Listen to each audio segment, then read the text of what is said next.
Hello, everyone, and welcome to the Office of Indian Education's Indian Education Professional Development Fiscal Year 21 Grant Competition webinar, providing guidance for prospective applicants. Thank you for joining us this afternoon or potentially morning where you are.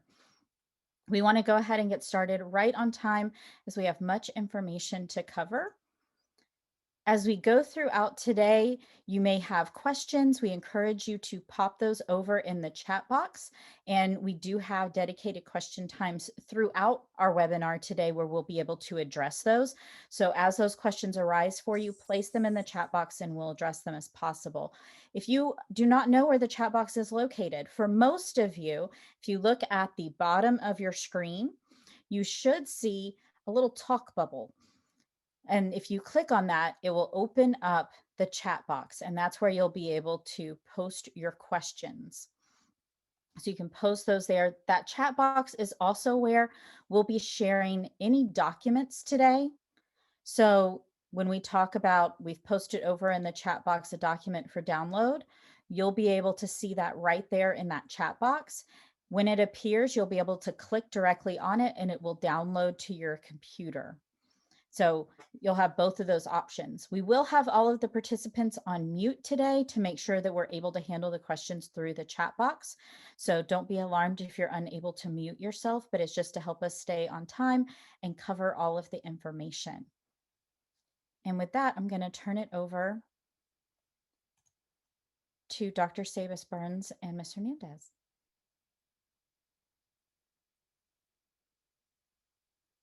I had to unmute myself. Good morning, everybody. Thank you so much for joining us today. We're very, very excited about this new grant competition opening up today.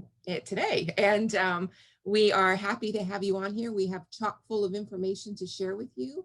And I'm going to introduce my right hand, Angela Hernandez, who is the Professional Development Program Officer.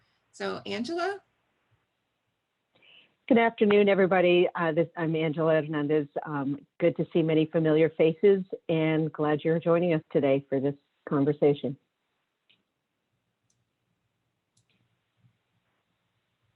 Okay, the agenda. It looks like today we have a lot to cover, as Angela said, so we're going to get started. We have the PD grant competition overview, and we'll be taking a look at the purpose and the eligibility and funding pieces, followed by the absolute and competitive preference priorities. And that will be followed by selection criteria, which outlines exactly what you need to be putting into your application, along with the application instructions. We're even going to tell you how to submit your application. And then we have a bunch of resources to provide you to help you with that process every step of the way. Next slide.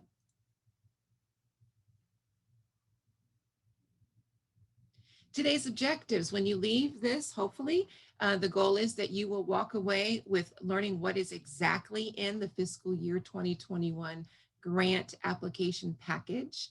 You will understand the application requirements, the selection criteria, what types of forms are required, and you'll also get an idea of the common components of applying for federal grants and using the federal application systems.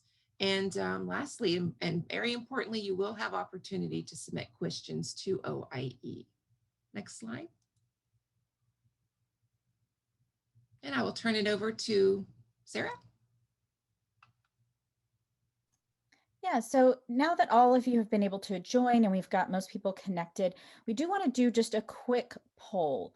And so that should be popping up in the middle of your screen, just asking you to identify what type of entity you're joining us from today, whether you're representing a tribe, a TCU, a tribally controlled university, an IHE, an institution of higher education, but not a TCU, a tribal education agency, a local education agency, a charter school, a BIE funded school, or a tribal organization. And if you're representing more than one, you are able to select more than one option, because I know some of you may be here representing multiple entities.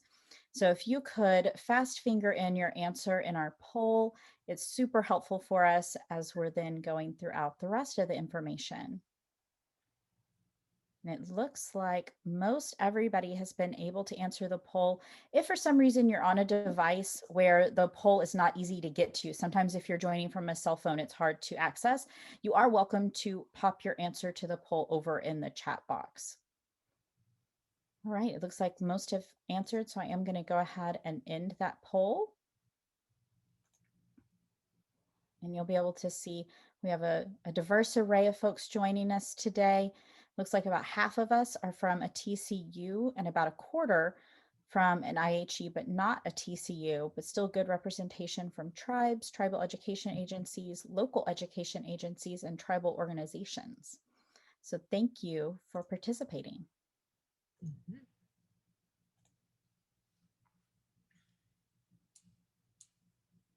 Okay. This particular slide is very, very important. We really want to take this time to remind you that our participants, the participants, that the information that we're sharing here is not 100% comprehensive. We will provide you with a whole bunch of helpful information on the aspects of the notice inviting applications, but for full grant competition details, please review both that notice inviting applications and the application instructions. There will be much more guidance and support for the application completion and the submission process on grants.gov as well. And here, so remember at the bottom of this slide, follow the instructions on grants.gov and the processes such as DUNS and SAM, and that will be discussed later. Very important.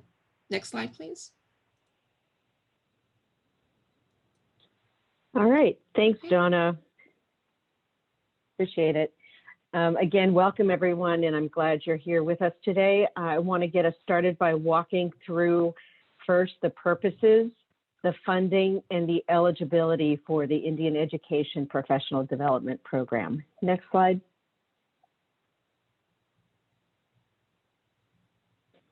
So the purposes of the Indian Education Professional Development Grant Program that are relevant to this year's FY 2021 competition are to, one, increase the number of qualified Indian individuals in professions that serve Indians, and two, to provide training to qualified Indian individuals to become teachers and administrators. And I'll talk a little bit more about the new rules that were published last July that govern this program competition. Next slide. Deadline and funding. So in a nutshell, and we'll talk more about funding in a little bit when we get to budget, but first and foremost, you have 60 days from today, the date of the application publication, to write and submit your application. It will be due May 3rd, 2021 at 11:59 p.m., 0.59, whatever that means, but just know it's before midnight. Remember, you are submitting through grants.gov. The second point I want to just highlight here is for those of you who may not have applied for a department grant in the last couple of years, you might recall that in the past we've had a 4:30 p.m. Eastern deadline. So please be aware it's a different deadline time of day at 11:59 p.m. Eastern time. So make sure you're remembering the Eastern time for application submission purposes. We have approximately $7.8 million available for new awards. And again, I'll go through this in greater detail later when we talk about the budget, but there are maximum allowable amounts for the first 3 years of the 60-month budget period. So the first 3 being 400,000 max, and the latter 2 years, which are to support induction services, would be a maximum of $120,000 per year at years 4 and 5. And again, we'll talk about that in a bit. Next slide. So who's eligible? Many of you on today, if not all of you. So institutions of higher education, tribal colleges or universities may apply independent, provided that they are, they have authorization and accreditation to be able to award the degree for which the project is for which the project is supporting. 2, an SEA or state education agency in consortium with an IHE or a TCU. 3, a local education agency or LEA in consortium with an IHE or a TCU. 4, an Indian tribe or Indian organization in consortium with an IHE or TCU. And 5, a BIE funded school in consortium with at least one IHE or TCU, again, that is accredited to provide the coursework and level of degree or Native American language certificate required by the project. And I'll talk a little bit more about that in a moment. Next slide.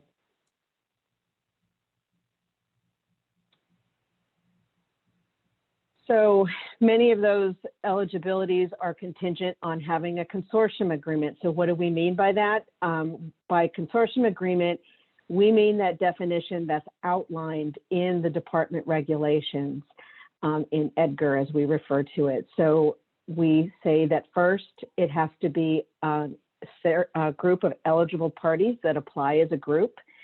There is one of the group. The members of the group shall either designate one member or one entity in that group to apply for the grant, or establish a separate eligible legal entity to apply for the grant.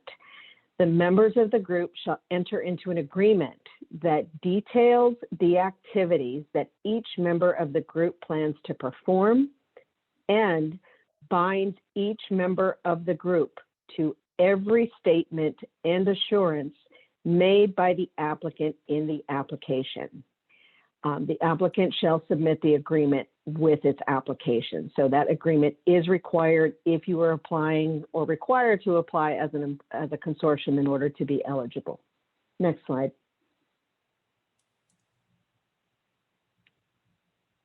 So what are you legally responsible for if you're part of a consortium application and have this agreement? You are legally responsible, the applicant for the group, meaning the lead applicant, the lead entity that is representing and submitting the application on behalf of the group, is legally responsible for the use of all grant funds. They're also responsible for ensuring that the project is carried out by the group in accordance with federal requirements and ensuring that indirect cost funds are determined as required under Regulation 75.564E. Each member of the group is legally responsible to 1, carry out the activities it agrees to perform, and 2, use the funds, if you receive funds, that it receives under the agreement in accordance with federal requirements that apply to the grant. Next slide. So one of the resources that we have provided in the application package itself is a sample consortium agreement template. The consortium agreement provides clear information, and I'm going to ask our contract staff to upload a copy it's in the application package you'll see, but there's a file that you'll see shared right now in this webinar, in this event, in this Zoom event rather, that will be what you can definitely use and adapt for the purposes of creating your own consortium agreement. There's standardized language in there that helps to ensure that your consortium agreement meets the requirements set forth under EDGAR and this program. Again, it's in the application package itself, but it will also be available, as will this PowerPoint slide and all other resources we're talking about today, on the program pages for the professional development program. And we'll talk about where you can find that in a bit. Next slide. So based on some of the past experience we've had with consortium agreements, I wanted to share some tips for how you think about making sure that you have a consortium agreement that will meet all of the requirements for this application. First, it needs to be signed and dated by the authorized representatives of all participating parties. That is critical, and it needs to be signed ideally, in a time span that reflects, this application, this competition period. Applicants may adapt the sample consortium I just spoke to, provided in the package for your use. So please feel free to take and use that language to help standardize and make sure you meet the requirements. Here's what we recommend that you not do. We recommend that you not use a previously existing consortium agreement. We know that those exist. They tend to be broad and inclusive of projects like this. However, they tend to not specify the roles and responsibilities that are specific to the proposed project, and therefore they would not adequately detail the scope and length of the proposed project. Using an older agreement, again, may end up resulting in the consortium agreement being rejected for failure to meet this application requirement. So the slides I just shared before that give you clear expectations about what should be in the consortium agreement, a level of detail that really spells out what each member of that consortium is required to do for this specific project.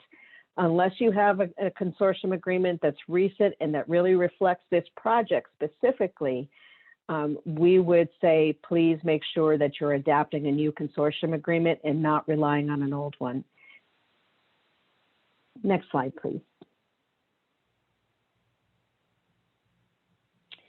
So I like charts, and you're going to see lots of charts throughout this presentation that share out just at a glance what's expected of you depending on the kind of applicant entity, eligible entity that you are as the applicant. So in walking through this particular chart, this spells out what you need in order to be eligible for the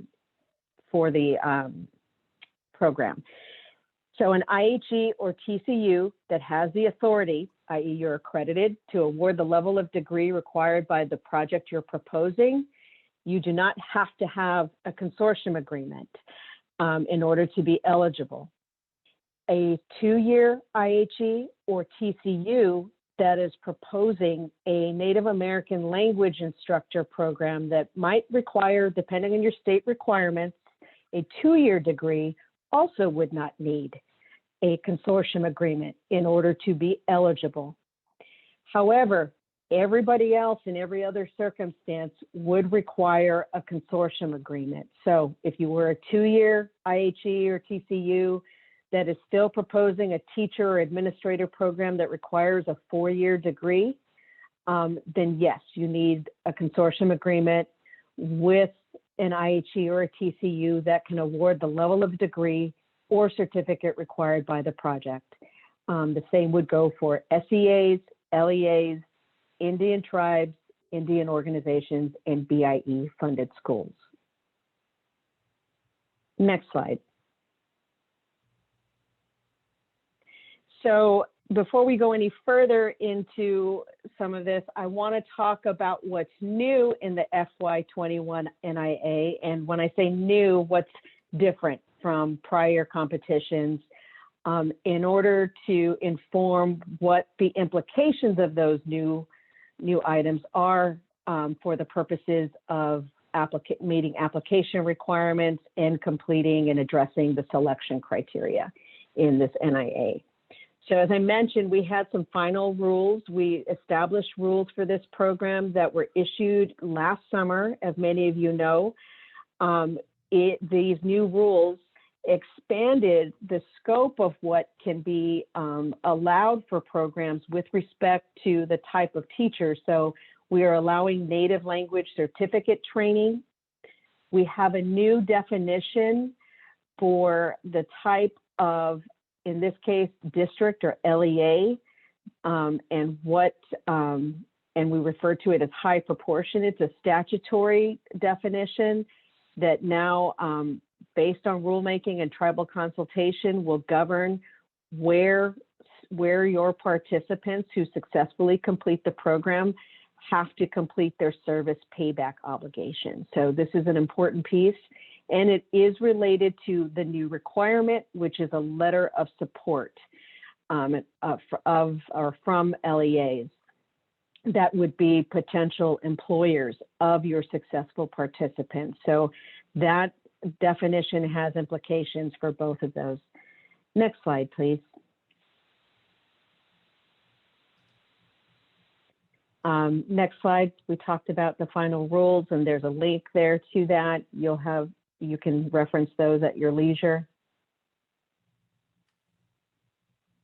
So let's talk a little bit about what is new and pretty great. And it's embedded in the absolute priorities that Donna will talk about in a minute.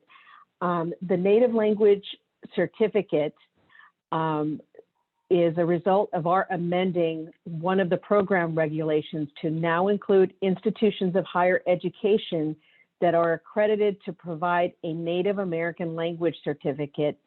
And we've made, again, provisions and other changes across the program regulations to make sure it accommodates that change. So it expands that lead entity or applicant eligibility. That's a big change. So that's one of the, I would say, probably the fundamental change here as far as eligibility. Next slide. So definitions. In our program regulation 263.3, we have a whole series of definitions, and you'll see those definitions of keywords in the application package. You can go to the program regulations directly, and you'll see them embedded throughout the notice inviting applications. But what we want to call your attention to today is the new definition for, again, the type of entity or job placement, place of employment for your participants. It will need to be in a local education agency or LEA that serves a high proportion of Indian students. This impacts the new letter of support requirement. It impacts what counts as qualifying employment for a successful participant to fulfill her service payback obligation.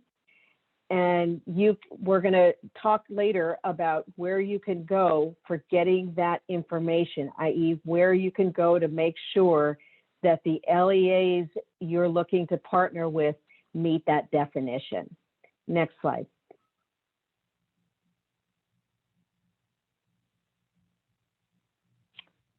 So in this application package, a new requirement governed under 263.5 includes requiring a letter of support from an LEA that serves a high proportion of students. This was previously optional if you recall, if you applied in prior years. And in fact, I believe we gave competitive preference priority points in prior years. The bottom line is it really was something that everybody did. And it was a good thing because it's a way of you being able to identify and evidence your efforts to be able to work and establish partnerships with potential employers of your participants. Given this change in the definition of where participants need to be placed, we have now required this letter of support. And it's important, again, that we call out the definition and making sure that the LEA from which you seek, or LEAs from which you seek a letter of support, meet this definition. Next slide. So how do you know? To determine if an LEA from which you would like to obtain a letter or letters of support meets the definition of, quote, LEA that serves a high proportion of Indian students, we have gone ahead and done some of the homework for you. You will see in the next 24 hours, we will have on the professional development program applicant pages a series of resources. There's going to be data by state with a list of all LEAs that are part of the Common Core of data that's collected by the National Center for Education Statistics. So that's the entity that maintains all information related to schools and districts. We have put together and calculated both your state's overall average, LEA average of American Indian or Alaska Native students. And we have made a laundry list of all LEAs in those states that make reference to the particular percentage for that LEA. And if that LEA meets or matches or exceeds the percentage of the state average, then we would consider that high proportion. If it's far lower, we will consider that not high proportion, and therefore we would discourage you from trying to get a letter of support from an LEA that does not serve a high proportion of Indian students based on this calculation. Comparably, we also went ahead and included the Office of Indian Education's Title VI formula grant data to compare one LEA to other LEAs in the state. So there will be a list also comparable using that data source compared to any LEAs that receive Title VI formula grants. So if you're working with an LEA that does not receive Title VI, you should only be looking at the CCD data. And for Title VI formula grantees, you could look in there or in the CCD data. So you have an option. You have choices. Sarah, I'm going to ask you to pull up now, if you could, just a sample of what they'll see. And again, this will be posted on the program pages for the professional development program. You see the link now. It's not yet available in real time, but it will be in the next 24 hours.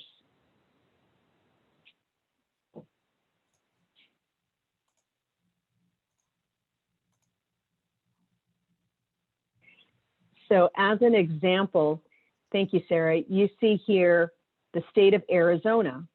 You see at the top of the document, the state LEA average percent of AIAN students is 42.89. So not to pick on any single one LEA, but for example, if I look at the first two, I see Ahua Unified School District, number 15, with an 18.72 percentage. We would consider that lower than the state average and therefore not a high proportion. Conversely, the second item on the list, Akumal Otham Piposh Charter School, Inc., has 100%. So clearly it exceeds the state average and therefore would be a high proportion. And that would be the entity that you would be looking for if you're interested in those two, in obtaining a letter of support. So you see there's the long list, and I won't go into any more examples, but that's what you'll find on our site that already calculates for you that percentage. So you just need to go there for a reference. Let's get back to the slide deck for now. And I'm happy to answer questions about this if folks, once you start looking on there, and if you have any questions or don't see an LEA, again, I'll ask you to please contact me. Helen, I see your question about where do we go. You're going to go to these links that I believe have just been posted in the chat box. It is not there right now in real time. It will be there in the next 24 hours. But again, you can always, if you choose, go to NCES directly and do the calculation on your own, but we thought we'd do some of this homework for you. And so those resources will be there on the program pages. And again, if you have any concerns or questions about what you see, feel free to contact me if you have questions. Next slide. With that, I'm going to shift back over to Donna. And Donna, you want to take it away on the priorities? Sure. All right. The priorities, we have two. And for this particular year, we have, as Angela said, that we have the extra nice addition for the Native American language programs. And I'm just going to read these to you because it's very important. This is the crutch of the whole competition. So next slide, please. All right. So priority, there are two of them. Like I said, absolute priority one is pre-service training for teachers. And these are projects that we're looking for that can provide support and training to Indian individuals to complete a pre-service education program before the end of the award period. And that will enable the individuals to meet the requirements that, for full state certification or licensure as a teacher. And then through these 4 areas, training that leads to a degree in education, for states allowing a degree in a specific subject area, and training that leads to a degree in that subject area, training in a current or new specialized teaching assignment that requires a degree in which a documented teacher shortage exists. And this is where Angela highlighted earlier, the training in the field of Native American language instruction. That's where it is. There are 3 bullets here. The second one would be the provide induction services. And during the award period to participants after graduation, certification, or licensure for 2 years, while participants are completing their work-related payback in schools, in local educational agencies or LEAs that serve, as Angela said, a high proportion of Indian students. And lastly, they include the goals for the number of participants to be recruited each year, the number of participants to continue in the project each year, number of participants to graduate each year, and lastly, the number of participants to find qualifying employment within 12 months of completion. Next slide, please. And the second priority, number 2, is pre-service administrator training. We're looking for applications that show projects that can provide support and training to Indian individuals to complete a graduate degree in education administration that is provided before the end of the award period, and that allows participants to meet the requirements for state certification or licensure as an education administrator.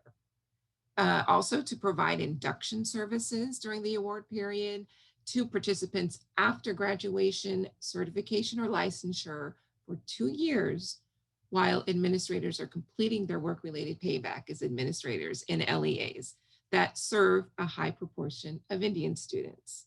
And these goals include the number of participants to be recruited each year, the participants to continue in the project each year, goals that highlight the number of participants to graduate each year, and those to find qualifying employment within, again, 12 months of completion. Next slide, please. And Angela? Thanks, Donna. I'm going to talk about the 2 competitive preference priorities that are in this year's notice inviting applications. Competitive preference priority 1, or CPP 1, is for tribal applicants, and this is worth 5 points. An application submitted by an Indian tribe, Indian organization, or tribal college or university that is eligible to participate in the professional development program.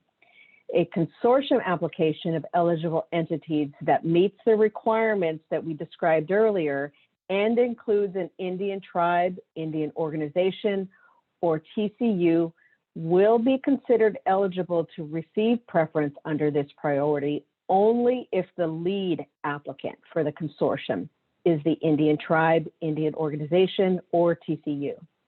And again, in order to be considered a consortium application, the application must include the consortium agreement signed and dated by all parties.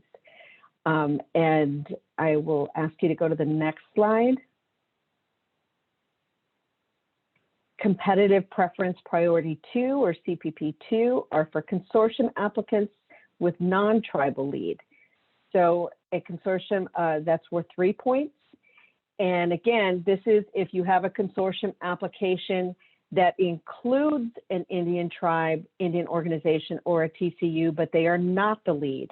And in that case, that consortium application could request preference for competitive preference priority 1 point. Again, or 2 points, I'm sorry. Please remember that if you apply and request for one set, CPP 1, you cannot request for CPP 2 and vice versa. So it's either 3 or 5 points that you can earn, or no points if you choose not to.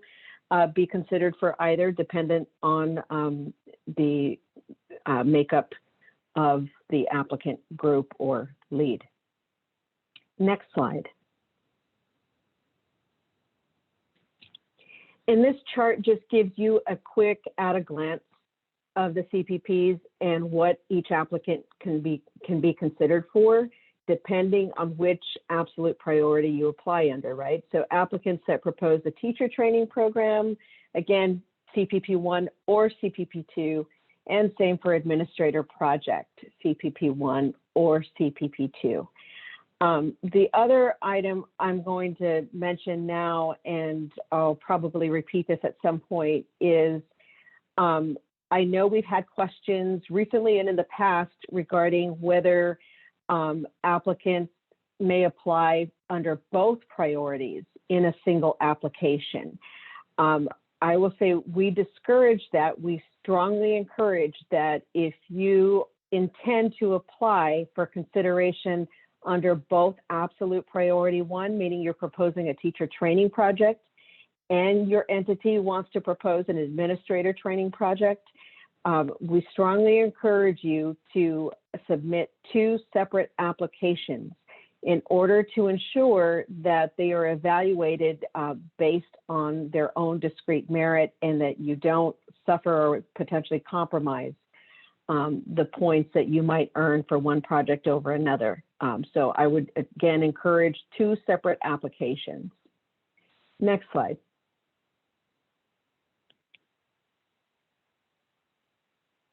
So I talked about being in love with charts, and I want to talk through what this one is showing you here. This is really the mechanics, meaning in your application package, if you want to be considered for CPPs, this is how you do it. So by entity, the first column is showing you, for example, if you're a consortium applicant, you want to state it in your project abstract that you want to be considered for a CPP, either 1 or 2, and then you want to make sure, consortium applicant, that you have a PDF version of your signed and dated consortium agreement with the eligible entities that meets the requirements we set forth under the regs that we talked about. For an Indian organization applying, again, request it stated in the abstract. Make sure you have your documentation of evidence of being an Indian organization. Third, if you want consideration under competitive preference, priority 1, unless you are a TCU applicant, everybody else should have a PDF version of signed and dated consortium agreement that clearly spells out that there's a tribal lead.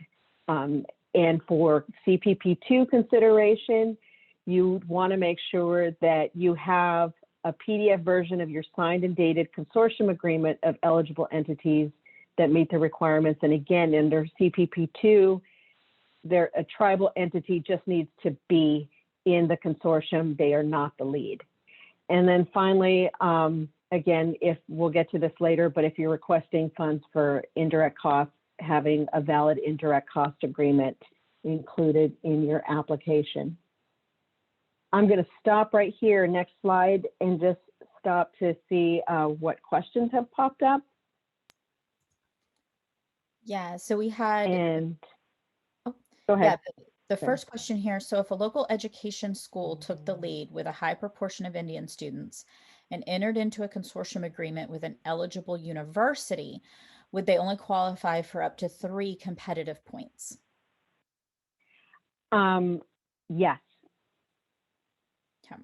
Assuming that they are taking the lead. Now, if it was flipped, right, where it's a TCU that you were partnering with, and the TCU includes the LEA in the consortium agreement, then that would be eligible for CPP1 consideration, or 5 points. And then the only other question we had was actually back on eligibility as far as where a nonprofit organization would fit in. And if they are a tribal nonprofit, they are eligible. If they are not a tribal nonprofit, they are not eligible. Okay, great. And for the 2 who submitted those questions, if you have any follow-up, please post those in the chat. But at this time, those are our only questions. Okay. We will keep going then. Let's move on to some more about the application requirements. And folks, I know the application package itself posted about an hour and a half ago on grants.gov. So it's brand spanking new on there. You should be able to access it. And I believe that we do have a copy here as well, right, Sarah, that we're going to upload if people want a copy of it now. But just while we're sharing it here, just remember you are going to grants.gov to actually submit the application. I'm going to stop before we go in, and I see two more questions that just came up, Sarah. We are a TCU that is in year 3 of our current PD grant. Okay, so I think these are our existing grantees that are asking, if I have an active grant now, can I apply for a new one? Yes, but here's what I'll say. Yes, you may absolutely apply for consideration in this new competition. What I would encourage you to do is to make sure that when you are applying, if you choose to apply, that you have your old application or your existing application, approved application with you, because you do not want to duplicate any of the scope of work, i.e. there should not be sharing of participants across 2 programs. They should be completely discrete and separate scopes of work that are between the old application and the new application. So any reference to participants would be completely new and different participants, and not just a continuation, if you will. I hope that's helpful. And we can talk about that more if more questions come up. And in the meantime, I know that, thank you, Sarah, that you posted both the NIA and a copy of the application instructions. Next slide. So for FY 2021 and any subsequent year in which we make awards from this list of unfunded applications from the competition, applicants have to meet the following requirements. We ask you to describe how you will recruit qualified individuals, such as students who may not be of traditional college age, to become teachers, principals, or school leaders. Second, use funds made available under the grant to support the recruitment, preparation, and professional development of Indian teachers or principals in LEAs that serve a high proportion of Indian students. And 3, assist participants in meeting the payback requirements under 263.9. I'll say 2 things. I'll have another handy dandy chart later, but understand that there's opportunity under the selection criteria that Donna will review in a bit to address these requirement topics. I would also encourage you to be thinking about how you do this now and be able to articulate this. The other item I want to point out is the professional development of Indian teachers or principals. And this is just a note for any viewers today who are not existing grantees or who did not apply under the 2018 grant competition. I just want to call out that one of the differences in the more recent competitions is a result of changes to as part of the ESEA reauthorization when we expanded this program from 4 years to 5 years. And the reason we expanded to 5 years is because we have 2 years now that we highlight as being dedicated to induction services specifically, really with an eye to an enhanced focus at the behest of Congress on making sure we retain these teachers that we're recruiting and successfully preparing. So it's no longer here in this project scope just about preparing and graduating new teachers, but it's about really thinking about comprehensive ways to support their ongoing professional development, induction services, and keeping them where we want them, and that's supporting Native students. Next slide.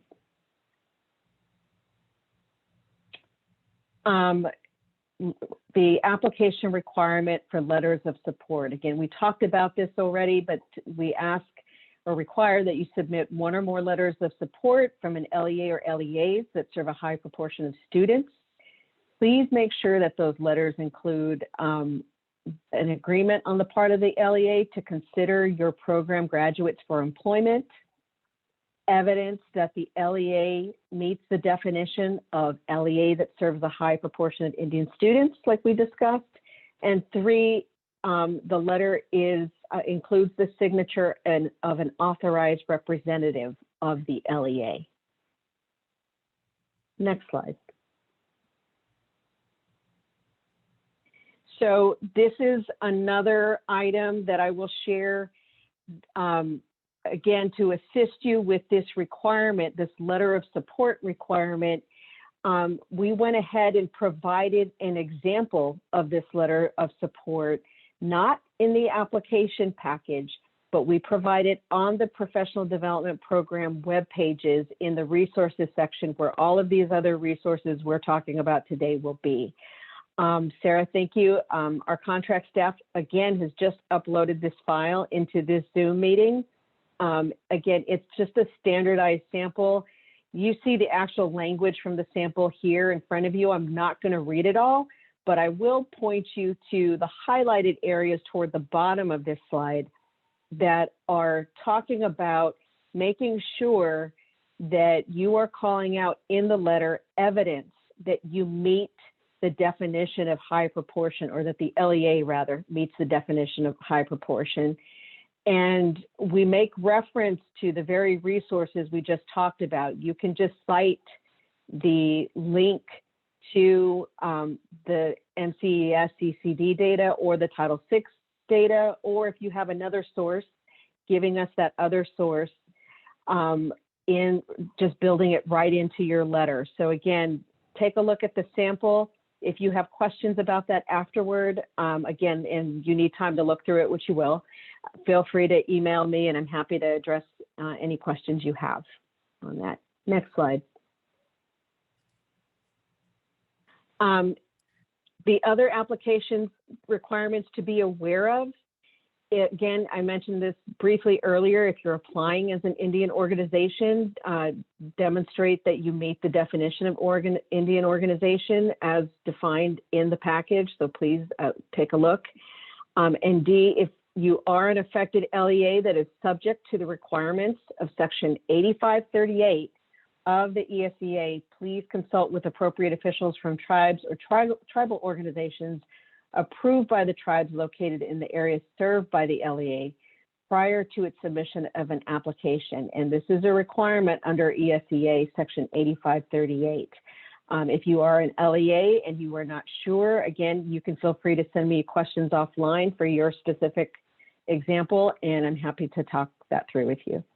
And finally, just making sure you comply with any other requirements that are laid out in the notice inviting applications and its corresponding application package. Next slide.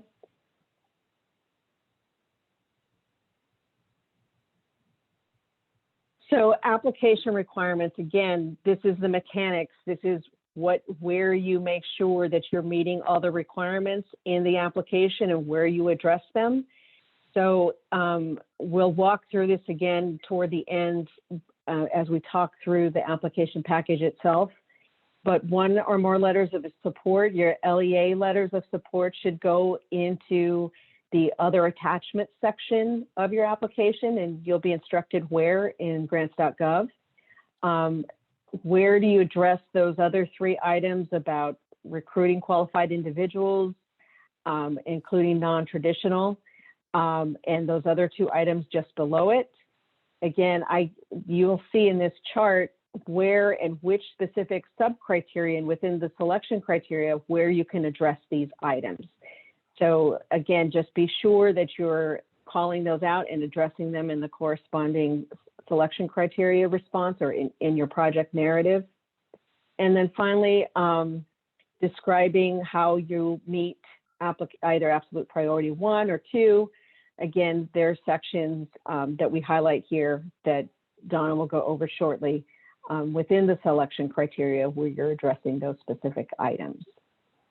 I'm going to stop now and go back and see, Sarah, if you can just go through the questions, make sure I didn't miss anything. Absolutely. So there was a follow-up question here. If an LEA applies with an IHE that's not a TCU and there's no tribal partner in consortium, they don't get the 3 points under competitive preference priority 2, correct? I think Jill is clarifying that. Yes, that's right. If an LEA is applying in partnership with an IHE, there's no eligibility for consortium for CPP 1 or 2 points. That's correct. Perfect. And then the next question was whether there was an estimated award or start date. At the top of the presentation, we shared estimated award amount and start, and I'll talk about start date in a minute. But the awards are a maximum of $400,000 per year. And I think we have the estimated award amounts in the NIA, which I don't have right in front of me, but I can pull that up, but it's in the NIA. When you say start date, I'm assuming you mean start date for the actual projects, i.e. within the application package, you will see that we reference that we do expect to award these projects or these new grants for FY21 by July 30. So if that helps you in your planning and thinking through the proposed project. Thank you. And then the last one is, what if an LEA does not exceed the state average, but one of their tribal partners has students in that district and requests that the graduates be placed in that district to serve their tribal students? The bottom line is the LEA does need to meet that definition in order to be a job prospect that will allow your participants to complete their service payback obligation. Service payback can only be completed in LEAs with a high proportion of Native students. So I just want to be really clear about that. This is not just we prefer. This is really critical for the purposes of being able to make sure that your successful participants can meet the service payback obligation through service and not through cash payback, or be subject to debt referral, which is something we absolutely want to avoid. So I just want to be super clear about that. I think that is. But if you have questions still about that, please let me know, or I'm happy to take it offline if it's something specific to your area or region. Great. And that's the last question. Okay. Box right now. Okay. If we are done there, we'll move on. And Donna, I'm going to turn it right back over to you. Alrighty, the selection criteria. This is very important, of course, and this is what you're going to be writing to. There are 6 selection criteria, and 5 of the 6 include corresponding sub-criteria: the need for project, significance, the quality of your project design, project services, quality of project personnel, and the quality of a management plan. When you add them all together, they give you 100 points. And what's really nice about this year's presentation for FY21, the notice inviting applications provides prospective applicants with the ability to see the scoring guide. We're providing to peer reviewers who are the ones who will be scoring your applications. The scoring guide is posted right here in another lovely chart. And we'll show you as we walk through each criteria, we will share the corresponding scoring guide with those point values highlighted. So here at a glance, you can see each sub-criteria and those scoring areas. Next slide, please. Okay, the first one, the need for project, a maximum of 5 points. Determining the need of the proposed projects, the secretary is going to be considering this extent to which the proposed project is going to prepare the personnel in the specific fields in which shortages have been demonstrated through a job market analysis. And we give the citation right there. And below, you can see the scoring guide, a maximum of 5 points. And this is the guidance of a low scoring application, medium, and high for that specific criteria. Next slide, please. The next one is significance. This one has a maximum of 6 points. In this particular criteria, you're determining the significance of your proposed project. The secretary considers up to 3 points, 2 parts. The potential of the proposed project to develop effective strategies for teaching Indian students and improving Indian student achievement. And that's going to be demonstrated by a plan to share findings gained from each proposed project with parties who could benefit from such findings.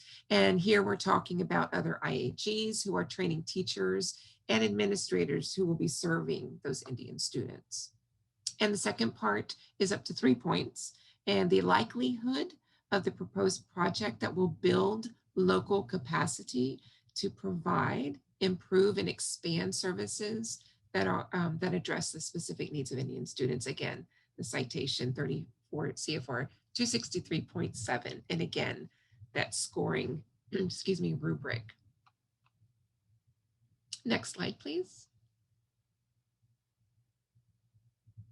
Okay, here, and this is a big one, the quality of your project design. Of course, this has a lot of points associated with 26. And they're looking at specific factors and determining how the quality of your proposed project is. Up to 10 points for the first one, the extent to which your goals and objectives and outcomes can be achieved by the proposed project and how ambitious they are, but also attainable. And these should address the number of the participants, and we talked about this a little bit before, including those goals of the number of participants expected to be recruited in each project year, expected to continue in the project each year, how many are expected to graduate, and then of course, how many are expected to find qualifying employment within the 12 months of completion.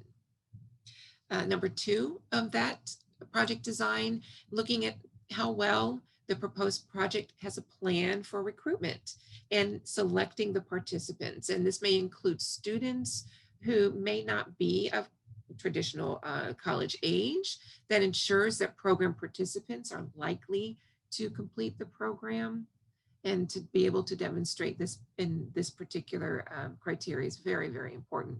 And lastly, the up to 6 points, the extent to which the proposed project will incorporate the needs of potential employers. And we identify these as a job market analysis by establishing partnerships and relationships with the LEAs. And of course, as we mentioned, that serve high proportion of Indian students, and developing programs that meet their employment needs.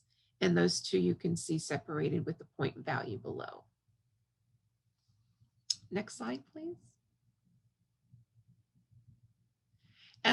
Excuse me, here's the quality of your services that you'll be providing, up to a total of 32 points. So there's a 5 sub-criteria under here. And the likelihood, number 1 is the likelihood that the proposed project will provide participants with the learning experience that develop the needed skills for either successful teaching and or administration in LEAs that serve high proportion of Indian students. And then number 2, up to 7 points. How well does the project prepare participants to adapt teaching and admin practices to meet the breadth of Indian student needs?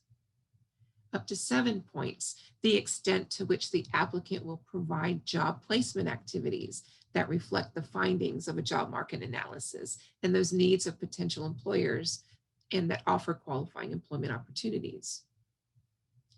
Up to 7 points, the extent to which the applicant will offer induction services that reflect the latest research on effective delivery of such services. And then lastly to this, up to 7 points, the extent to which the applicant will assist participants in meeting those service obligation requirements. There's a lot there. Next slide, please. And here we talk about the project personnel, 2 sub-criteria, a total of 13 points. And here we're looking at the particular factors when determining the quality of the personnel who will be carrying out this project. And the first one being, for a total of 5 points, the qualifications, including the relevant training, experience, cultural competence of the project director, and the amount of time this individual will spend directly involved with the project and the level of effort. The second one up to 8 points. And we're looking for the qualifications that include relevant training and experience and cultural competence of key project personnel and the time spent on the project and direct interactions with the participants. So a total of 13 points. And below you can see the chart highlighting those scales. Next slide, please. And then lastly, we're looking at the complete management plan of the project, and that's for 18 points. And we're looking at how well the application addresses 3 pieces up to 3, the first one up to 8 points, and looking at how well you are demonstrating the costs are reasonable in relation to the number of persons you're looking to serve and the anticipated results and benefits of them. The second sub-criteria up to 4 points, and looking at the adequacy of procedures for ensuring feedback and continuous improvement, and that the operation is working as planned and proposed in your project application. And then the last sub-criteria will be up to 6 points, and that's the extent to which the time commitments of the project director and the principal investigator and other key personnel are appropriate and adequate to meet those objectives that you propose in your application. So that's the gist. Those are 100 points of 6 criteria that you'll be writing to. And at that point, I think we have time for some more questions. Next slide. Yeah, so we did have a couple of just clarifications. Jill was clarifying that even if an LEA does not meet the high proportion requirement, that if a school within the LEA meets it, that would be acceptable, correct? That is correct. And thank you, Jill, for raising that. Within the notice inviting applications, I strongly encourage you both there and in the application package you will see, we have the definition as stated of the definition of LEA that meets a high proportion of Indian students. And within that definition, we are referring first to the LEA or the district meeting the definition, and for a school that may be within an LEA that does not meet that percentage or high proportion, but maybe the school does. So I will give an example, a real example, and a real example is in a state, in some states there are counties that have, for instance, a lower percentage, or I'm sorry, a state that has a low percentage, and most of the schools or LEAs have an even lower percentage than the state. But in fact, within one of those LEAs, there is a school that might have a concentration by virtue of its geography and proximity, maybe to a reservation or other just high concentration, dense area with a Native community. And so we encourage you to be sure to look at that. If you have maybe a district that doesn't, but a school that does, and you have plans to work with that district to become that pipeline for supporting more Native teachers in that specific school, not just in the district, but in that specific school within the district, then that is allowable. So just to clarify that. Thank you, Jill. Any other? The only other thing was the clarification regarding that if awards were anticipated to be made by July 30th, then you'd anticipate your project would be able to start August 1st. That's correct. And for those of you that are familiar as current or past grantees, you know that often we award these much closer to the end of September. And because this is coming out earlier, we anticipate that you would be able to consider in real time a much greater likelihood of supporting your participants beginning in that first semester or quarter, or that first part of the new academic year this fall. So you should be anticipating having that time for recruitment and beginning in the beginning of the school year, as opposed to later, which is what I know has happened quite often in the past. So thank you for that question. Next slide, please. So I'm going to start talking about application instructions and going again into the package itself. You probably have it handy now that it's been downloaded. And again, if for some reason you can't, there are lots of ways to get it, primarily grants.gov. Let's go to the next slide. If you're new to grants.gov, just know that there's a tab that says search for grants, and you can click on that tab, and there's lots of ways to search for this particular grant competition. The primary way and most user-friendly way for grants.gov is to reference the Ed Grants opportunity number that you see there on the screen. Alternatively, you can also look by what we call the CFDA, or that 84.299. You can look by that as well. Those are the two quickest ways. And when you do look it up, make sure that you are looking at the FY 2021 competition in your search parameters. Make sure you're looking for today's, March 4, 2021. Next slide.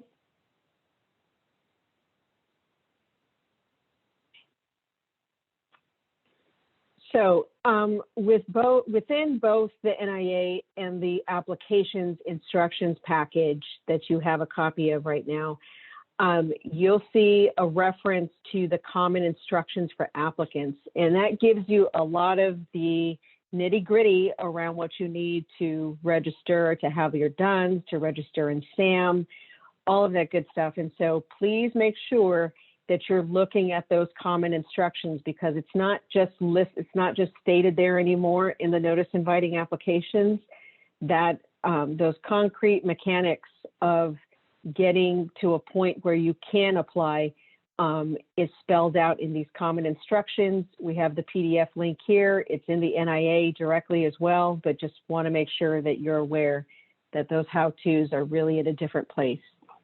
Next slide.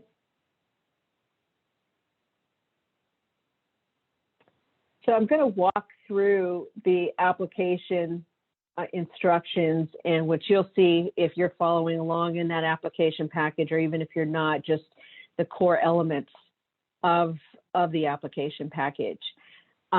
First, you'll have your application for federal assistance, or those standard 424 forms, along with the supplemental information. We'll talk about the budget information, both what we call that Ed 524, or the chart where you're actually putting in the hard numbers for your project. Part 3 is the abstract and what's needed in the abstract. So let's start there. Next slide, please. The SF424 comes with its instructions, it's both in the instructions packet that you see here, but it's also on grants.gov. Those instructions will just have you, most of the data you're entering there is self-explanatory, but I do want to call out one thing. In item 9, be sure when you're filling out item 9, type of applicant, that whatever applicant type you name here, you're saying that you're the same thing in the abstract. So when you're talking about what entity you are, what is the lead entity, right? That you're using the same terminology. I know in the past, in some other programs, we've seen some people say we're a tribe, and then I see a 501c3, or I see some variant of it. So just make sure you look at all of the drop-down options. The screenshot here does not show you all of the drop-down options, just to be clear. They don't have all the drop-down options, but make sure you're looking to find the right designation for yourself, and that it is, in fact, the eligible entity type that we listed earlier, and that's in the NIA. Next slide. Again, the Ed supplemental information, SF424, their corresponding instructions. And both of these have instructions, including the entity type piece. So if you're not sure, please go to the instructions to look for guidance on the entity type and which one you should complete. The part 2, next slide, please.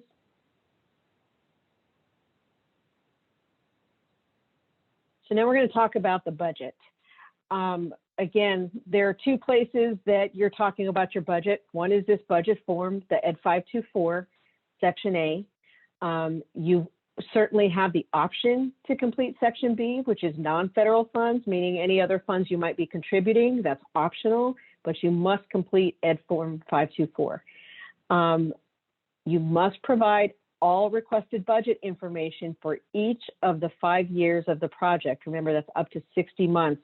If you haven't been around this program in a while, you'll see that's different from the past where we've had only 48 months or 4 years.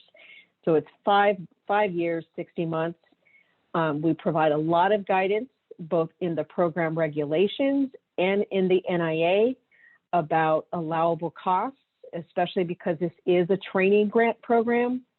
I'll just call out a couple of important items related specifically to the training costs. You see here that there's a maximum stipend amount of $1,800 per month for full-time students. Grantees may also provide participants with a $300 allowance per month per dependent during an academic term. And again, we would reduce any stipends in excess of the amount. Stipends should only be paid to full-time students.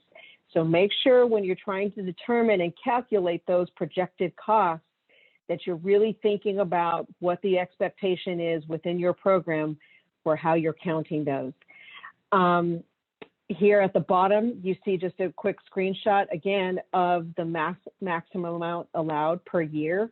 So the first 3 years, not surprisingly, $400,000 max, with the expectation that those 3 years are the years that you're using funds for all of those training costs that we were referring to. So that's stipends, that's tuition, that's books, fees, etc., and the other stated allowable costs for training that we define in the program regulations.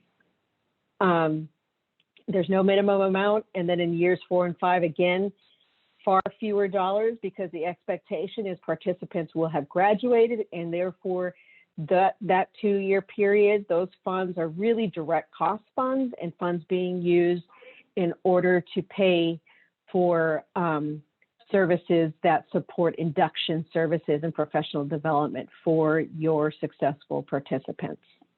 Next slide.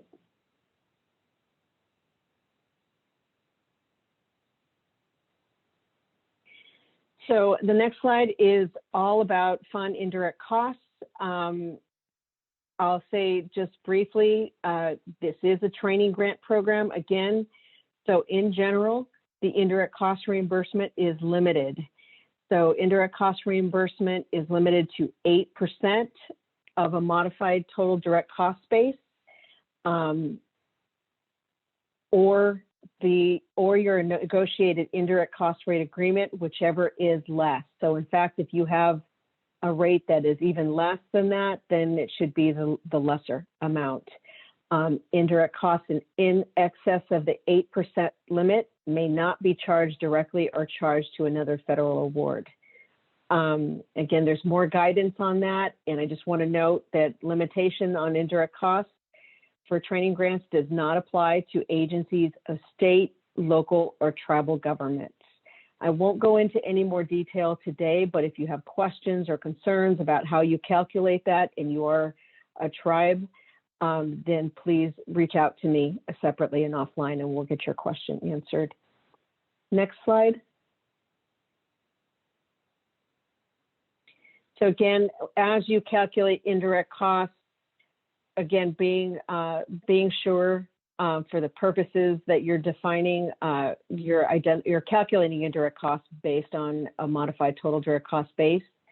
So that's less the amount of each contract that exceeds $25,000 stipends, tuitions, and related fees and equipments, meaning that You're not calculating any of those training costs right into your indirect cost calculation.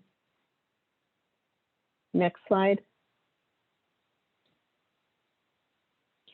So I'm just pulling out the actual 524, and I want to highlight a few items. First, just in general, I want to say that, you know, as you lead up to the deadline for this application submission, one thing that we see often in terms of a common mistake is people are tempted, even though they've done a budget narrative, to kind of go back and forth with the numbers and get as close, if you will, to the maximum as you can. And it's fine to do that, but just make sure that whatever changes you make in this chart correspond to any changes and updates that you make in your narrative. Make sure the narrative consistently and accurately describes the numbers you have here.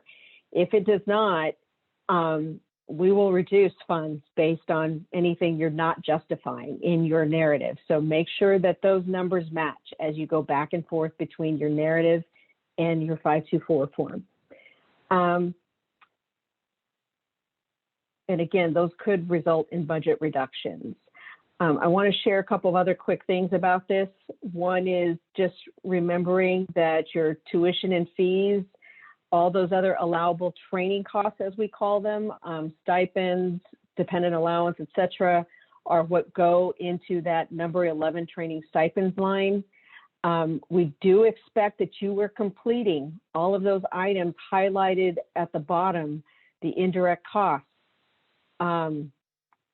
So IDC rate, if it's approved, your valid indirect cost rate agreement dates, who the authorizing agency is, et cetera. So please make sure that you're filling out every part of that 524 form and not just the numbers at the top, okay? So just a reminder. Next slide, please.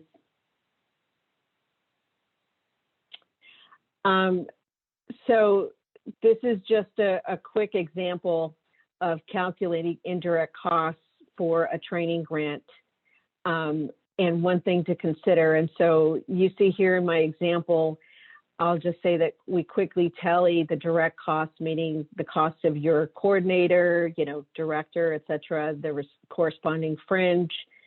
Travel, you'll see in the travel note, we encourage you to certainly plan for travel funds to a project director meeting in Washington, D.C. annually. And I would tell you to please propose that, even though we don't know necessarily where we will be environmentally and in real time this time next year. Hopefully we will be in person. Equipment costs are usually not my moot point. Supplies, contractual costs, and those I know often I see many of you establishing contracts with districts or other entities for the purposes of mentoring and similar contractual needs in your work. So we see the total of 167. That would be the cost that you're using. That would be the modified total direct cost base in this example, because you have no contracts over 25,000 in order to get to the 8% IDC or the $13,360. It's only after that calculation that you then add in all of the training cost lines. In this example, 207,200 is your training costs for a total of 387,560. So again, this is just a quick how-to. It can get more complicated if you have a lot more contracts with, again, that exceed 25,000, because then you are not factoring that into your IDC calculation. But I'll just say, if you have questions about that and calculating later, please, again, reach out to me. Next slide. So the budget narrative, again, we've talked about this. The budget narrative should be a complete itemized budget breakdown for each year of the proposed projects. You want to make sure you're matching in your numbers, your totals and subtotals against what you're proposing in the Ed 524 form. And then you want to make sure you're describing the nature and the amount of the proposed expenditures.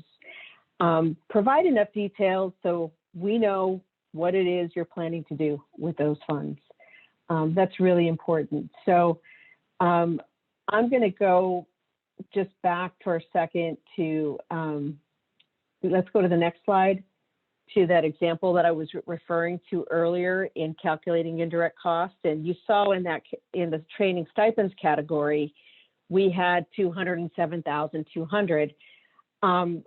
So with a little more maybe narrative, this is just a sort of nutshell or example of the degree of detail that we'd want to see for breaking down what that $270,000 or $207,200 is paying for. So here we know that $110,000 is being proposed for tuition, fees, and required supplies. Here, the applicant is telling me that they have 11 participants, each at $10,000, and that $10,000 is further broken down. So I know how much is being used for tuition, annual fees, required laptop or software just to be part of the program. Those are requirements. And then books and other training program supplies that are required, $1,000. So that $10,000 per participant is what they've budgeted. Of those same 11 full-time participants, they've already made a decision that they're only going to give stipends to 6 individuals that they plan to recruit. And so there's a living stipend for $1,800 for 9 months, meaning the academic year. That's what they're getting it for while they're a full-time student. Times 6 is $97,200. So again, that $97,200 and that $110 gives me all the breakdown and explanation I need to explain away that $207,200. So that should be the type of detail that you're providing in your budget narrative for training costs. And that goes for every other direct cost as well, but just to give you a better sense of the type of detail that we're looking for. And that corresponds, of course, to your proposed scope in your project narrative. Next slide. So I'm jumping back because the budget narrative is really part 5, but it's out of order in the application package just by virtue of its structure. So the abstract, I'm not going to read this outside of, you should have some of those core details, your title, the name of the applicant's institution or entity, why you're eligible, meaning what is the entity type that is making you eligible, your partners. If you are applying as a consortium, name your partners. Priority, indicate which absolute priority you are requesting consideration under, and the same for competitive priorities if you want to be considered for those. A quick description of how your projects will meet some of those required elements, like meaning recruiting students that might not be of traditional college age, a description of how you're going to use the funds to recruit, prepare, and provide professional development. So again, it doesn't need to be verbose, but you just need to give some brief highlights based on the narrative that you're providing. And this is a mechanics note, but just note that when you're on grants.gov, sometimes it says the project abstract may not exceed 1 page. However, you can upload an abstract of more than 1 page if you need that, if you do need that space. Just wanted to clarify that. Next slide, please. Donna, I'm going to turn that over to you. Okay, great. And there's only a couple parts left of your project narrative. Be sure that you're looking at the project narrative and the application narrative and the table of contents. Next slide, please. And then this is very important too. You need to upload these assurances and certifications. They are required. And they are the lobbying activities form, the SFLLL form, your grants.gov lobbying form, which is the certification regarding lobbying. And you're looking at addressing these requirements as they're applicable and respond to these pieces. And the third one is the GEPA for section 427. So those three are three parts that are required along with your application when you upload to grants.gov. Next slide, please.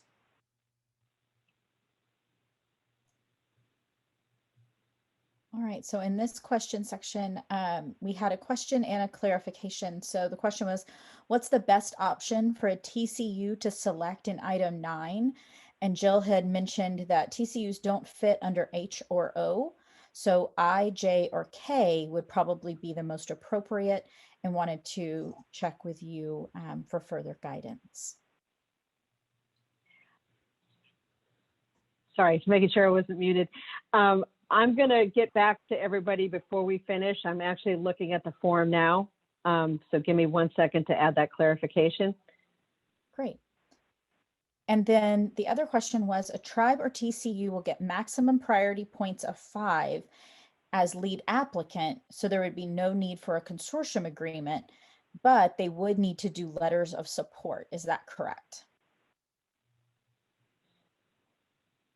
That is correct. So those are separate and apart. I just want to be clear. When you're talking about getting a maximum priority points, we're talking specifically, there's lots of things that you're looking for consideration. One, to be eligible, right? So you're a TCU, you're eligible to apply. 2, you're asking about competitive preference priority points and consideration. And yes, a TCU could be considered under either CPP1 or CPP2. CPP1 if they are the lead applicant. CPP2 if they are part of a consortium but not the lead applicant. And then you're asking about the letter of support. The letter of support is an application requirement for everyone. So just want to kind of separate those items out and make sure everybody understands sort of where they fit. Great, thank you. And that is the last question in the chat box currently. Okay, Donna, do you want to keep going on the next section? Sure. And then this section is looking at general tips. The next slide, please.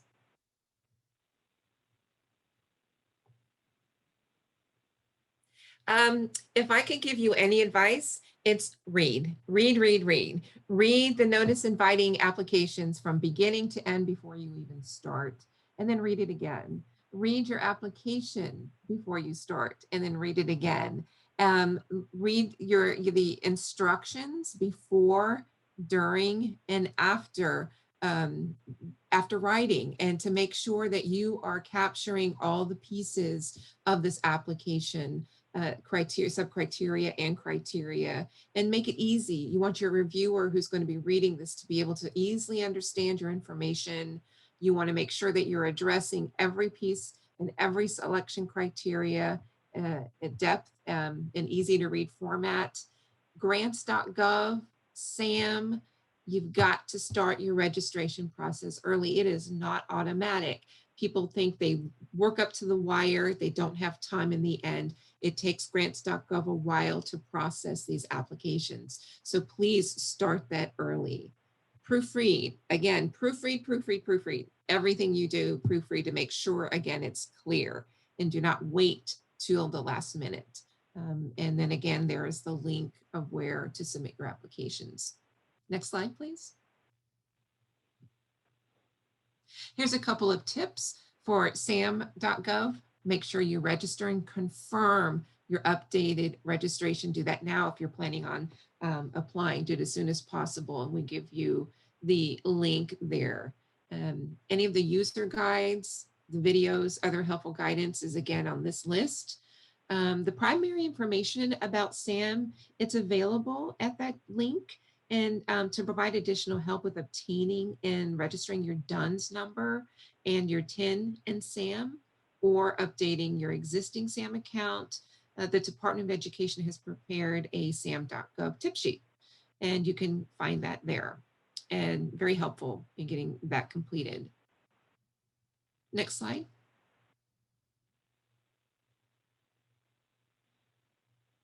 I know we're running close on time, so I'll do this very quickly. grants.gov. Any problems you have, do not call Angela. She can't help you. You need to call your grants.gov specialist with all of these contacts. We give you their email, their number, their firstborn, whatever you need. Call grants.gov first. If you are having any kind of submission problems, they can help you. Next slide, please.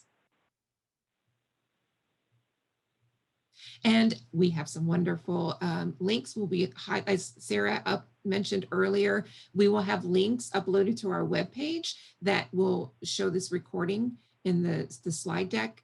That will help you if you happen to need to read it again or listen to it again.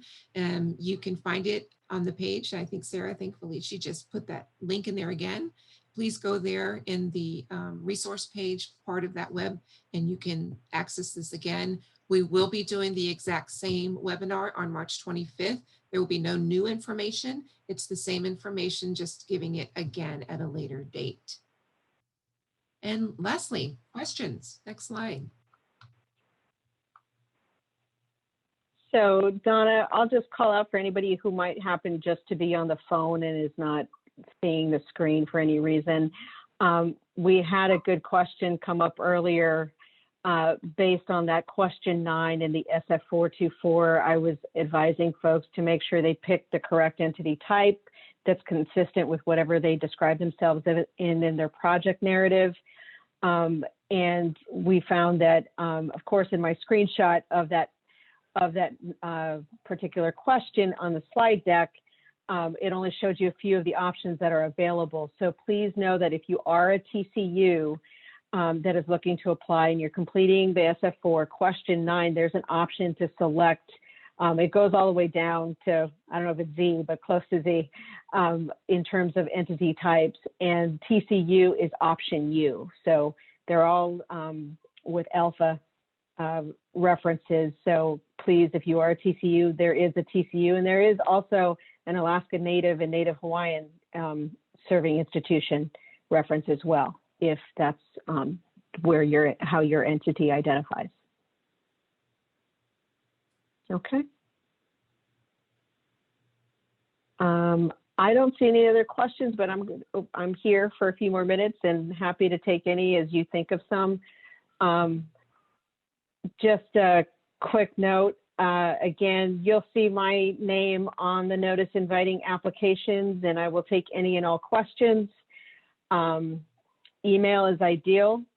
And if you have any certain, any questions in terms of the qualifying LEA piece, once you have a chance to peruse our program site and you see the resources that we've provided in order to help you with determining whether the LEA you're interested in identifying for your letter of support is eligible or qualifies as an LEA with a high proportion. Conversely, I also want to remind folks of what Jill, thank you for clarified earlier for another participant who asked the question about schools. So again, within the definition of LEAs with a high proportion of Indian students, we also allow for a school that does exceed the average in their state, even if their district does not. But that said, I really want to drive home the point that it doesn't mean that you should be trying to work with that district to place your successful participants in any school in that district. It would be restricted to that school that does in fact exceed the that high proportion definition relative to the percentage in your state. So again, if you have questions about interpreting that or want to make sure you're on the right track, feel free to reach out to me.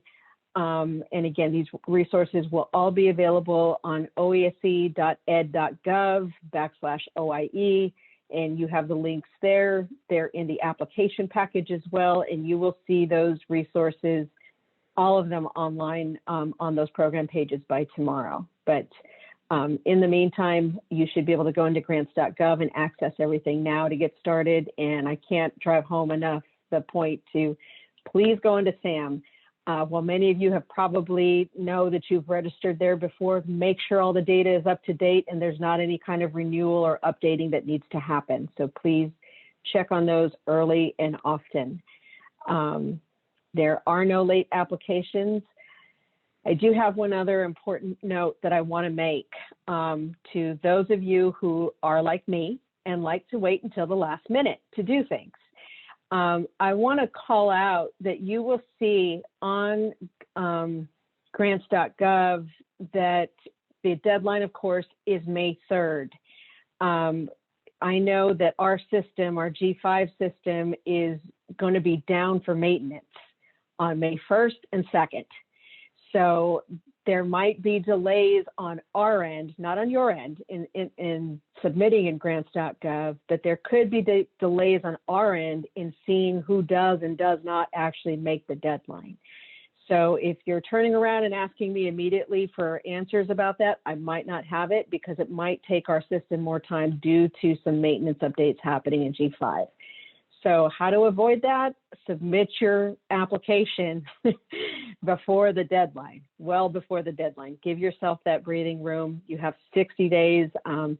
We think that's certainly enough time in order for you to do this, even in our still virtual environment. And again, I encourage you to read through everything. And when you have questions, feel free to reach out to me. I don't see anything else right now. And I'll just ask our team on our side whether there's anything that I may have missed or not clarified for folks. We've covered all the questions in the chat box. If anybody has any remaining, please do pop those in. We do have time to answer a couple more if you have any remaining, but currently we've covered all of them.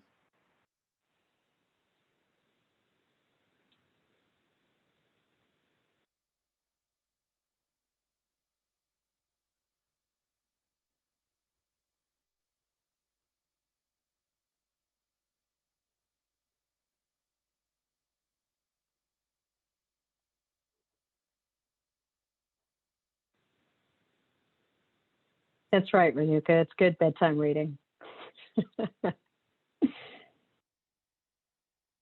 There were a couple of questions that we responded to throughout regarding the recording and the PowerPoint slide deck. Both of those will be uploaded to this page, that link that I've been posting throughout our webinar today.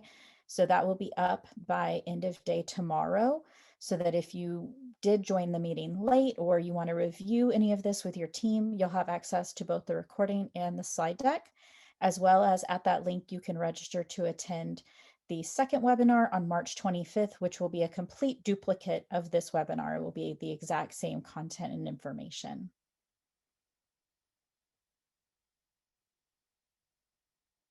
It does look like we've covered all the questions, so I can go ahead and unshare our screen and we can wrap up the webinar for the day. Thank you all for taking time to join the applicant webinar today. We look forward to seeing your application soon. Thank you, everybody, and good luck. Thank you.